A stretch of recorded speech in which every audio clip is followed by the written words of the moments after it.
আসসালামু আলাইকুম। পিউস ক্রাফটে সবাই এমনি করে স্বাগতম জানাইতেছি। তো আজকে আমার রেসিপি হইতেছে মেরাফিডা।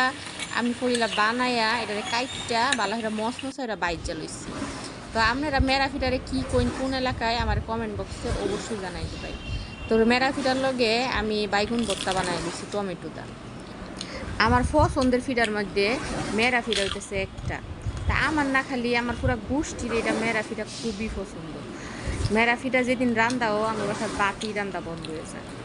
তো এই ফিডা যতক্ষণ ধরে আমার দাঁত বেদনা না হরে আর চাফা বেদনা না হরে অতক্ষণ ধরে খাইতেই তাই এরা এত মজা। তো যাই হোক আমি এখন লম্বা লম্বা দুইটা বেগুন বালা হইরা চুলার মেটে পুইরা লইতেছি। তো বাইগুনটা আপনারা মনে রাখবেন ফুরার আগে অবশ্যই বাইগুনের শৈল হৌরা তেল মাইরা লইবেন। তো যখন ফুরার পরে আপনারা সিলবেন তখন দেখবেন একটা টান মারলেই সব সিলা হয়ে যেত, কোনো কষ্টই হইতো না আপনাদের। ঠিক আছে। তো আপনারা এনে বড় বাইগুনটা ইউজ করতার বড় বাইগুনের টেস্ট কিন্তু বেশি ভালো। আমি তাড়াতাড়ি লেগিয়া দুইটা লম্বা বেগুনই লইছি।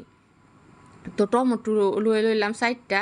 তো টমেটোরে বালা হইরা ফুইরা যখন দেখবেন নরম নরম হয়ে গেছে তখন কিন্তু আপনারা ফুরাটা বন্ধ করবেন, এর এক তুরি ফুটতেই থাকবেন। তা আমার আবার শৈল খাদ্যানির সমস্যা আছে, আপনি করে কয়ে রাখি খাদ্যানির সমস্যার লেগিয়া বিসি দিয়ে হালাই লইলাম। কারণ হইতেছে বিসি যত বেশি দিবেন অত খাদ্যানি সমস্যা হইব। তো আমার শেষ, ছুরি দিয়া বালা হইরা কেচা লইলাম, কেঁচাকেচি শেষ। এখন অল্প পরিমাণে আমি তেল দা হুগনা মরিচ বাইটা দিলাম চাটনি বানাবার লাগিয়া। কয়েকটা হুগনা মরিচ আমি চিরা দিছি যাতে মরিচের ফ্লেভারটা ভালো মতন আয়। আর বিসি দিও আই বিসি যখন আপনার দাঁতও পরে না আমার সেই মজা লাগে। তো আবার কয়েকটা আস্তা রাখছি কারণ বেশি জাল হইলে আবার ফুলাফাইনও খাইবো, তখন ফুলাফাইনটা খাই থাকতো না। তো আমি চারটার মতো রসুন বালা হইরা কুচি কুচি কুচি কুচি করে কাইটটা লইলাম। কারণ রসুনের ফ্লেভার আমার যে কোনো ভর্তার মধ্যে খুবই ভালো লাগে। রসুন কিন্তু আপনার চাইনিজ যে খাবারটি আছে না এইটির মধ্যেও মজা লাগে। ব্যাগ খাওয়ানো আমি রসুন দিই, রসুন অনেক উপকারও। তো পরে আমি ফাঁসফোড়ন দিয়ে নিলাম 1 চামচের মতো। ফাঁসফোড়নটা কিন্তু আপনার অনেক ভালো একটা ফ্লেভার আনবো আর টেস্টটাও বাইরে যাব আমার মনে হয়। মানে পাঁচফোড়ন যে কোনো চাটনির মধ্যে আপনারা দিলে, আচারও তো দেই আর চাটনির মধ্যে আমি পাঁচফোড়ন দিতে বলি না। আমি যখন মুসুরির ডাল রান্ধি তখন কিন্তু বাগারও অবশ্যই পাঁচফোড়নটা দেওয়া থাকে। যদিও অনেকই পছন্দ করে না আমার ফাস্টফুডের ফ্লেভার অনেকের টাইম আমার ভাল লাগে না। তো চুলার আঁচটা এই অবস্থায় কিন্তু মিডিয়াম রাখিয়া একটু সুন্দর করে বাইর জ্বালন লাগবে। হালকা একটু ভাজা হয়ে গেলে পরে আদা চা চামচ মরিচের গুঁড়া, হলুদের গুঁড়া, দইনার গুঁড়া, জিরার গুঁড়া একটু একটু একটু একটু দেওয়াল দিবেন। এটা মনে হয় না মনে কর হালকা করে দিবেন যে আস্তে একটু কালার হইবার লাগবে। পানি দেওয়ার মনে রাখবেন লগে লগে একটু লাড়া মারবেন, তাইলে ওইব কি আর শীতটা আইতো না। যদি পানি দিয়ে আমি লাড়া না দিই তাহলে আতে তাতে শীতটা আইবে, পরে আবার আরেকটা খানি হবে। তো কই আমি যে মাখা জুতা করে রাখছিলাম ভর্তাটা ওইটা পুরাটা দেওয়া দিলাম।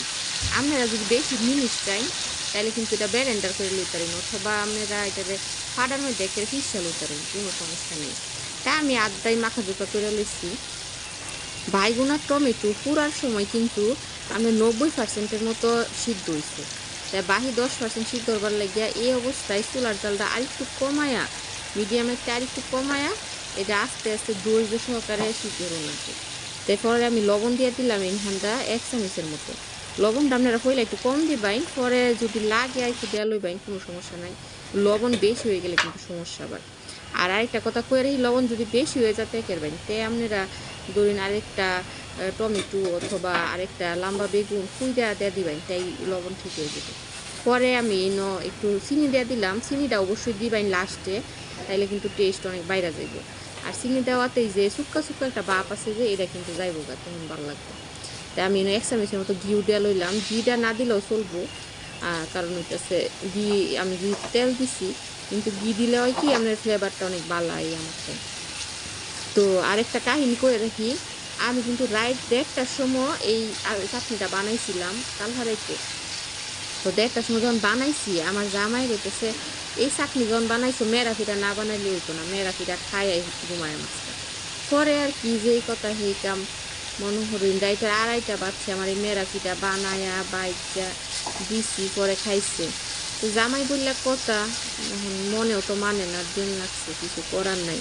এই ফিরে আবার বেশি হইরা বানাইছিলাম, যার লাগিয়া পরের দিন সকালে আবার এই ভর্তা বানাইতেছি, বিহালে আবার ভর্তা বানাইছি, রাইতে খাইছি, পরের দিন খাইছি, 3 দিন মনে হলো দিনে রাইতে খালি ভর্তা আর মেরা ফিরা বাইজা হয়েছে। তো দেখতে শুন আমার এই যে হয়ে গেছে, তেল সাইডা সাইডা দিছে, তার মানে হয়ে গেছে। লাস্টে আবার একটু টেস্ট করে লইলাম, লবণটা কম হয়েছে, লবণটা আর একটু কোনো দেয়া লইলাম। ঠিক আছে, আপনারা লবণ খুইলে একটু কম দিবেন যে কোনো কিছু, পরে আবার লাগলে দেয়া লইবেন। এটা আবার আমার মা সবসময়, মা আমারে এই টিপসটা শিখাই দিছে। আগে আমি লবণ বেশি দেখাইতাম, পরে আরেক কাহিনী। তো দেখছি না আমার রাতের বাড়ি লাগিয়া ট্রাইপডটা লইলে গেছে। তো যাই হোক, এই চাটনিটা কিন্তু আপনারা খালি কিরা জানা মনে করেন গরম ভাত দেখাইলেও সেই রকম লাগবে। গরম ভাতের লগে একটু চাটনি আর ডাই লইলে ও আর কি লাগে। তো দেখতা শুন আমার এই যে বাজা বাজি হইতেছে, এক লগে চাটনি বানাইতেছি, এক চুলা তার এক চুলাতে আমি বাঁচতেছি, কারণ সময় আমি নষ্ট করি না, আপনারা জানেন খুব ভালো হয়ে যায়। যে বাজা এইভাবে ব্রাউন কালার যখন হয়ে যাবো একদম, তখন আপনারা এটারে উড়াইল ভাই সুন্দর করে। এটা কিন্তু আমার বিহালের বাজার ভিডিও, কইলারটা সিম সোহালে বাজার ভিডিও, যেটা আমরা কইছি আগে। এটা সকাল বিহাল রাইতে 24 ঘন্টা চলতে হয়। তো আমার দেখতে শুন, এটা হইতেছে পরের দিনের বাজার ভিডিও, পরের দিন সকালে আমি ব্যক্তি বাজার একটু ভিডিও দেয়া দিলাম আপনি করে দেখার লাগিয়া। আপনাকে যদি কেউ মেরা ফিটা বানানি ভিডিও লাগে, দরকার লাগে, তো অবশ্যই আমার কমেন্ট করবেন। যদি দেখি আপনার দরকার, অবশ্যই আমি মেরা ফিটার ভিডিওটা আমি করে নেক্সট টাইম দেওয়া দেম। তো দেখতে শুন কি সুন্দর হয়েছে, দেখুন শব্দ শুনে বোঝাইতেছে কতটা মশমশা হয়েছে। ভিডিওটা ভালো লাগলে সাবস্ক্রাইব করবেন, ফলো দিয়ে দিবেন। আল্লাহ হাফেজ।